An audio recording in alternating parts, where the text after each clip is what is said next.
അടിപൊളിയായിരുന്നു. കുട്ടിയാണ് അഭിനയിച്ചത്. മിത്ര കുട്ടിയാണ്. എല്ലാവരും റോഷൻ എല്ലാവരും അടിപൊളിയായിരുന്നു. ഒരു അല്ല, ഇപ്പോൾ സാധാരണ ഫാമിലി ഓഡിയൻസ് അല്ലെങ്കിൽ മാതാപിതാക്കളായിട്ട് നമ്മൾ ഇൻവെസ്റ്റിഗേഷൻ പടം ഒന്നും അധികം കാണാൻ വരുമൊന്നുമില്ല. കാരണം അവർക്കത് ഇഷ്ടപ്പെട്ടില്ലെങ്കിൽ ഒന്നും ഇതെങ്ങനെയുണ്ട് എല്ലാവരും ഒന്ന് കാണും? അടിപൊളിയായിരുന്നു. പറയാതെ നിവർത്തിയില്ല. എല്ലാവരും കരച്ചിലായിരുന്നു തിയേറ്ററിൽ.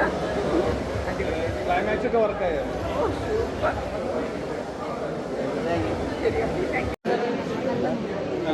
റോഷന്റെ ആക്ടിങ് സ്റ്റോറിയാണ്. അതിൻ്റെ പോലീസുകാരനെ കാണാൻ പറ്റി. ഭയങ്കര മനസ്സ് നിറഞ്ഞിറങ്ങി. ക്ലൈമാക്സിലെ ഇമോഷനൊക്കെ ഭയങ്കര ഒരു ഇൻവെസ്റ്റിഗേഷൻ ജോണറിൽ ഒരു സിനിമ കാണുമ്പോൾ നമ്മൾ തിയേറ്ററിൽ പ്രേക്ഷകർ ഒരു അന്വേഷണത്തിനൊപ്പം കൂടെ നിൽക്കണം. എങ്കിലാണ് ആ സിനിമ എപ്പോഴും നമുക്ക് വർക്കാവുന്നത്. ഈ സിനിമ അതുപോലെ നമുക്ക് കൂടുതൽ കണക്റ്റ് ആവുന്നുണ്ട്. ഇപ്പോൾ ഇത് റിയൽ സ്റ്റോറിയാന്ന് പറയുന്നുണ്ട്. റിയൽ സ്റ്റോറിയാണ്. അപ്പോൾ ആ ഒരു ഇമോഷൻസ് റിയൽ സ്റ്റോറി ഇൻസിഡൻസിനെ കുറിച്ച് അറിയില്ല. അപ്പോൾ അതൊക്കെ ആയിട്ട് ഫുള്ളി കണക്ട് ചെയ്തിട്ടുണ്ടോ അതോ?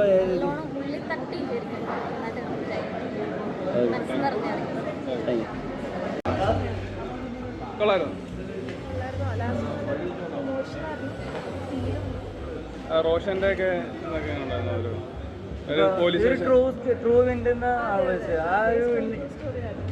ഇവന്റെ മൊത്തത്തിൽ പറയണത് ചെറിയ പോർഷൻ മാത്രം എടുത്തിട്ടാണ് ഈ സിനിമയിൽ പറയുന്നത്.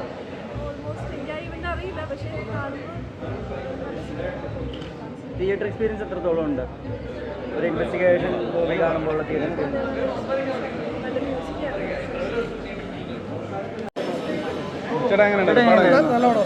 ഒരു ട്രൂ സ്റ്റോറി ഒരു ഇൻവെസ്റ്റിഗേഷൻ ത്രില്ലർ കൊണ്ടുവരുമ്പോൾ എത്രത്തോളം തിയേറ്ററിൽ എൻഗേജിങ് ആയിട്ടാണ് നിൽക്കുന്നത്?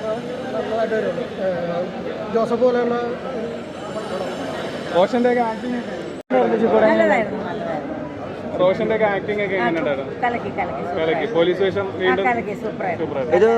ഇത് പണ്ട് ശരിക്കും നടന്നൊരു സംഭവമല്ലേ ആണെന്നാണ് പറഞ്ഞത്. അപ്പോൾ ഒരു തിയേറ്ററിൽ കാണുമ്പോൾ എങ്ങനെയുണ്ട് ഒരു ഇൻവെസ്റ്റിഗേഷൻ ഇതൊക്കെ? ഇപ്പോൾ പത്മകുമാർ എന്ന് പറഞ്ഞ പഴയ ഡയറക്ടറാണ്. നമ്മുടെ ഇഷ്ടം പോലെ സിനിമകൾ ചെയ്തിട്ടുണ്ട്. പിന്നെ ജോസഫൊക്കെ ചെയ്തതാണ്. അപ്പോൾ ആ ഒരു പോലീസ് കഥാപാത്രമൊക്കെ വരുമ്പോൾ എങ്ങനെയുണ്ട് കണ്ടിരിക്കാൻ? ഇഷ്ടപ്പെട്ടോ? ജോസഫിന്റെ മ്യൂസിക് ഡയറക്ടർ ഇളയമേട്ടോ. ഓഹോ, എങ്ങനെയുണ്ടായിരുന്നു ഓവറോൾ സിനിമ? ഒരു ഇൻവെസ്റ്റിഗേഷൻ ജോണറിൽ റോഷൻ ഒന്നുമില്ല, വളരെ നന്നായിട്ട് ഇമോഷണലൊക്കെ വർക്കായിരുന്നു.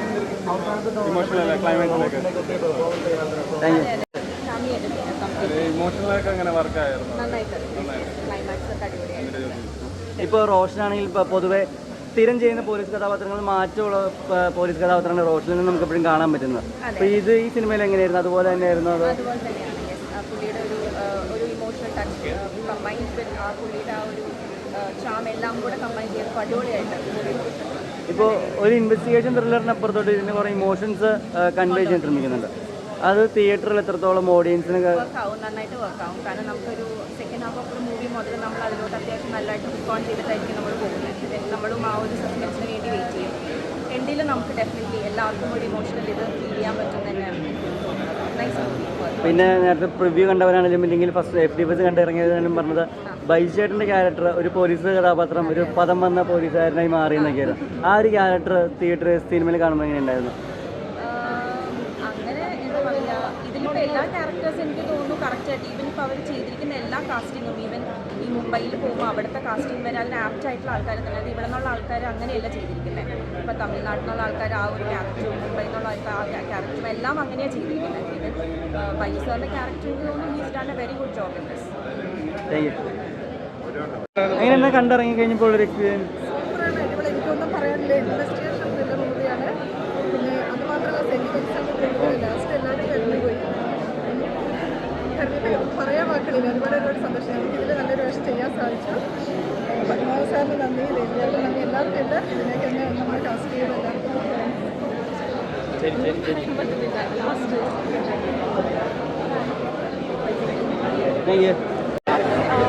very nice experience. We had fun shooting, but it was so fun watching it on big screen. And it also happens to be my first big screen debut, so very, very happy that it happened in Kerala in the Malayalam industry. I should say, Nyan Malare Bhagyavanana. Oh, you learned Malayalam? എനിക്ക് മലയാളം മനസ്സിലാക്കും. I speak കുറച്ച് മനസ്സിലാകും.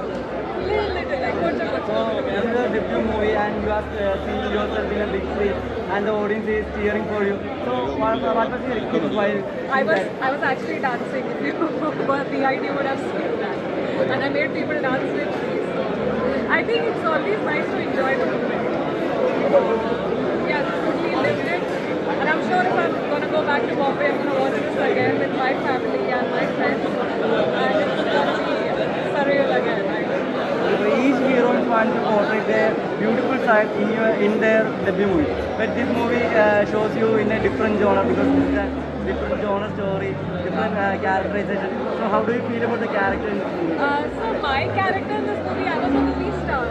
So for me, it was like, okay, glamorized in a different way, not in a Western way, in a traditional way. But I'm happy. I'm very happy with what came out. We had very nice director, choreographer, DOP, and a very good team. So Nikhil was there, Santosh was there, Padma Kumar sir was there, Shanti ma'am made sure I'm looking good. Ajay shot beautifully. He made sure I was happy with the shots. So, and even it's edited very nicely. So, how did you like it? We like it very much. You liked it? Okay. Will you dance on it? Post reels. Okay, so hope we can see you throughout this year. I hopefully, yes. If I get a good response, it's just released. But you do keep seeing me in Malayalam ads and everywhere, so I'm pretty sure more films are coming. Okay, all the best.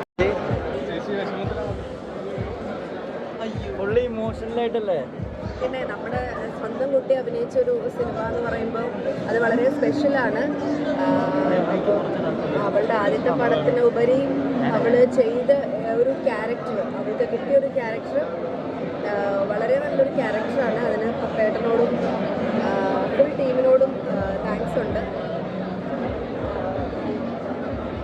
So happy, ഒന്നും പറയാനില്ല. ഭയങ്കര emotionally അവൾ ചെയ്തത്